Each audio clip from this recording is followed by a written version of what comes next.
Hello, hope you are fine. हमने आगे देखा कि भाई जो वुमन्स है उन्होंने एक फैक्ट्री का सेटअप करने का सोचा।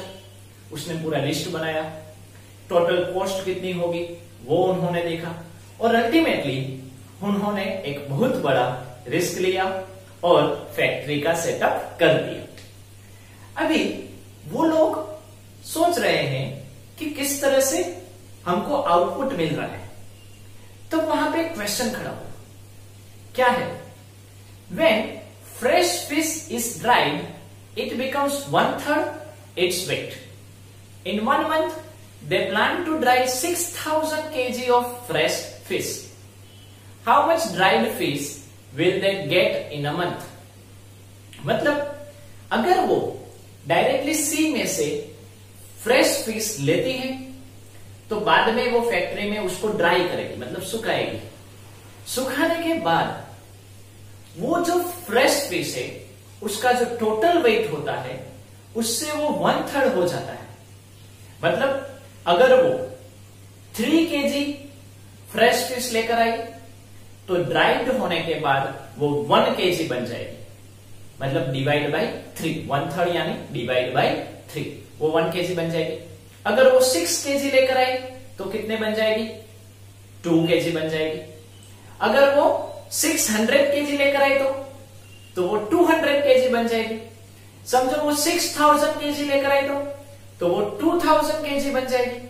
मतलब जितनी भी फिश लेकर आती है फ्रेश फिश, तो सुखाने के बाद क्या हो जाएगा?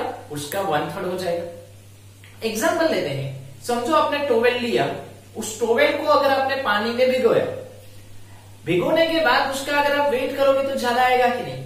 क्यों? क्योंकि उसमें वाटर का पार्ट, पानी का पार्ट आ गया कि नहीं? सुखाने के बाद जब पानी उड़ जाएगा, मतलब क्या? 6000 kg ड्राइड फ्रेश फिश लेकर आई तो उसको कितने केजी मिलेगी? 1/3। 1/3 यानी इस तरह से, मतलब क्या हुआ?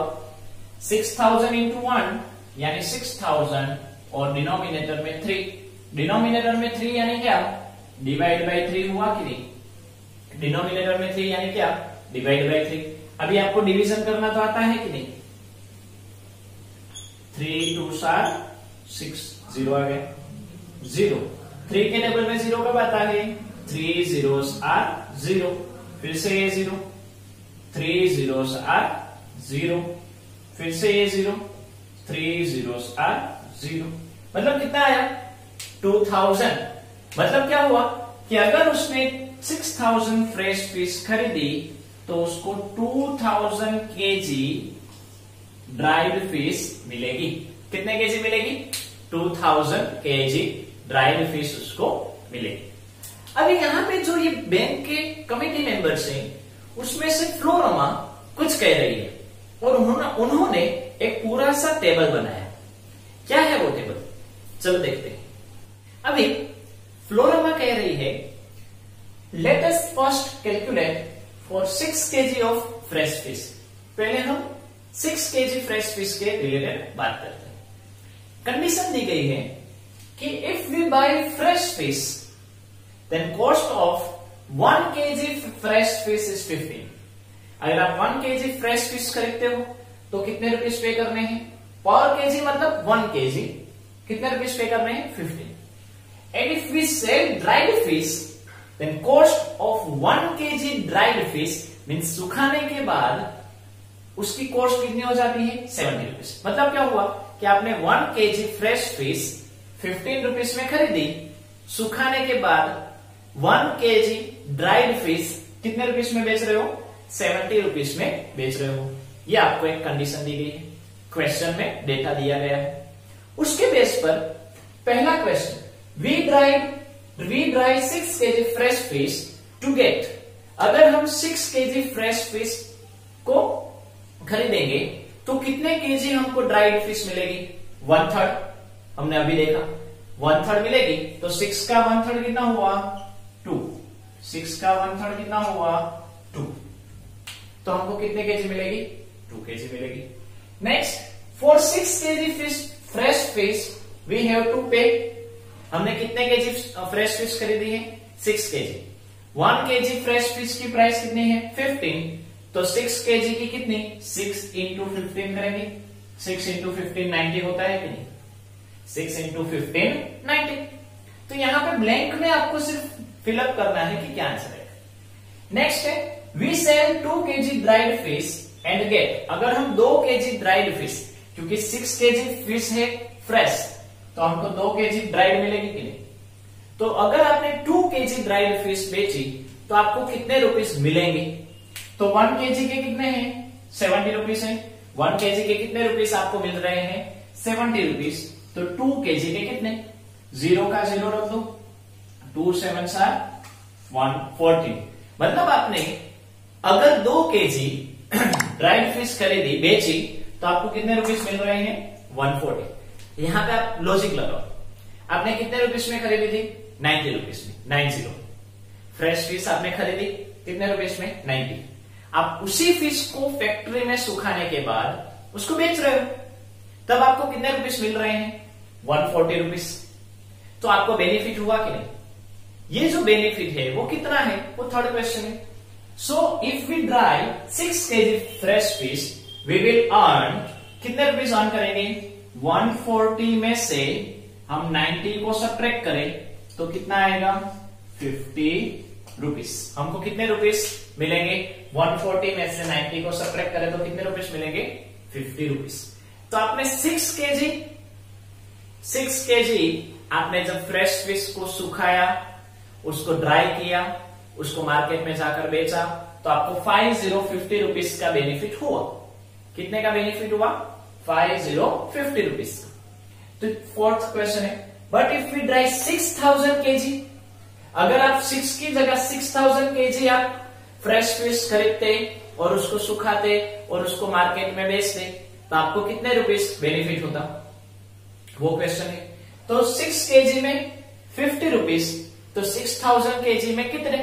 तो सिंपल लॉजिक, 6 केजी में 50 रुपीस, तो 6000 केजी में 50,000 रुपीस। अगर आपने 6 केजी में 50 रुपीस अर्न किए हैं तो 6000 में कितने? 50,000। तो यहां पे क्या आएगा? 50 और 1000 तो ऑलरेडी गिवन है, दिया गया है, तो हमारे इस ब्लैंक में क्या आएगा? 50। तो इस तरह से ये जो फिशर वुमेन्स है वो अच्छे से अर्न कर रही है और आगे बढ़ रही है। आगे बढ़ते बढ़ते उसके सामने कितने सारे क्वेश्चंस आ रहे हैं, उसको वो सोल्व कर रही है और आत्मनिर्भर बन रही है। ऐसा ही एक क्वेश्चन उन लोगों के सामने आया है, चलो देखते हैं। Jansi, I found that for 6 kg fish we would need 1500 kg salt every month. Its price is ₹2 per kg. जानसी ने एक ऑब्जर्वेशन किया कि अगर हम हर मंथ में फिश को सुखाते हैं, 6000 फिश को सुखाते हैं, तो हमको 1500 केजी सॉल्ट की रिक्वायरमेंट है और 1 केजी सॉल्ट की प्राइस है 2 रुपीस। तो कितने रुपीस सॉल्ट में जाएंगे? तो यहां पे दिया गया है कि monthly cost for the salt कितने रुपीस का केजी है? 2 केजी। 2 रुपीस का 1 केजी, तो 1500 केजी चाहिए। अगर 1 केजी सॉल्ट 2 रुपीस में, तो 1500 के कितने? क्रॉस मल्टीप्लाई करेंगे, इजी, 2 0 लगा दो, 15 2 30, तो 3000 रुपीस हुए।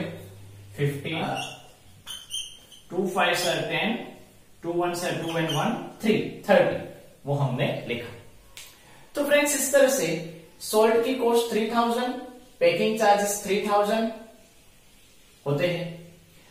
अभी नेक्स्ट है, so the total monthly cost of drying and selling the fish is equal to rupees how much?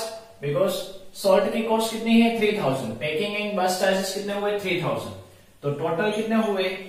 3000 plus 3000 means total cost हुई 3000 प्लस 3000 इज इक्वल टू ₹6000। तो यहां पे हमने देखा कि ये जो वुमेन्स विनकर बैंक ने जो फैक्ट्री का सेटअप किया है, उसमें अगर वो 6 केजी फिश को ड्राई करती है, 6000 केजी फिश को ड्राई करती है, तो उसको कितने केजी सॉल्ट चाहिए, उसकी कॉस्ट क्या होगी, पैकिंग और बस चार्जेस कितने होंगे, उसकी कॉस्ट क्या होगी, और बाद में उसका अल्टीमेटली उसको कितना खर्च करना पड़ेगा, और रिमेनिंग रुपीज उसके प्रॉफिट होंगे। तो यहां पे फ्रेंड्स ये चैप्टर खत्म होता है। हमने पहले से देखा कितने टाइप्स की फिश हैं, कितने टाइप्स की बोट्स हैं, कितने टाइप्स के सी हैं, ओके, लाइट हाउस क्या है, cross multiplication, singular to multiple, multiple to singular, वो सभी हमने इस चैप्टर में समझा, सीखा और अच्छे से हमारे दिमाग में उतारा। अब आपने सब कुछ समझ लिया होगा, तो इस चैप्टर को यहीं पे विराम देते हैं। हमारी जो एक्टिविटी बुक है, उस एक्टिविटी बुक में हम ज्यादा से ज्यादा प्रैक्टिस करेंगे ताकि हम और ज्यादा इसको समझ पाए। तो इस चैप्टर को खत्म करते हैं एंड आज का दिन यहां पे पूरा करते हैं।